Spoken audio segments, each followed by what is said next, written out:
Good morning everyone. আজকের ব্লগটা শুরু করছি মাঝা কাছ থেকে। দেখে বুঝতেই পারছো আমি রয়েছি ফ্লাইটে।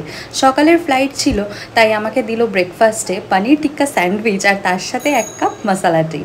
ব্রেকফাস্ট সেরে নেওয়ার কিছুক্ষণ পরেই ল্যান্ড করে গেলাম, আর আমি এসেছি পুনেতে। তাড়াতাড়ি চেক ইন করে নিয়েছি, আর চলো রুমটা তোমাদের একবার ঘুরিয়ে দেখিয়ে দিই। সো নেক্সট 2 ডেজের জন্য আমি এখানেই থাকবো, আর সব কিছু প্রোভাইড করেছে আমার অফিস থেকে। সো একদম নিট অ্যান্ড ক্লিন দেখতে পাচ্ছ রুমটা। চলো এরপর তোমাদেরকে একবার ওয়াশরুমটাও দেখিয়ে দিই। সো ওয়াশরুমটা ক্লিন থাকা কিন্তু খুবই ইম্পর্ট্যান্ট। So let's see. ছোটোর ওপরেই রয়েছে এখানে, আর এটা হচ্ছে বাথ এরিয়া।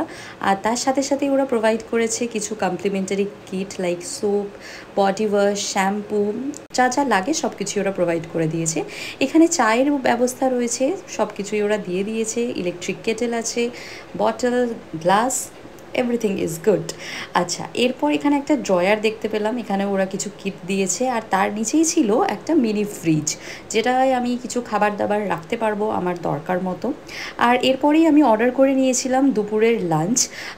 সো আমি একাই গেছিলাম, তো আমি ভাবলাম ভাতের বদলে একটু পরোটা খাওয়া যেতে পারে। সো আমি আলুর পরোটা অর্ডার করেছিলাম, আর এটা আমার একার পক্ষে অনেকটাই ছিল। এর সাথে ওরা দিয়েছিল দই অ্যান্ড কিছু পেঁয়াজ, মানে স্যালাড টাইপের দিয়েছিল। এর সাথে আমার কাছে একটা স্যান্ডউইচও ছিল, আই থিঙ্ক আমি খেতে পারবো না। সো চলো আমি এখন খেয়ে নিই, আর আজকের ব্লগটা এইটুকুই। দেখা হবে তোমাদের সাথে নেক্সট ব্লগে খুব শিগগিরই। বাই।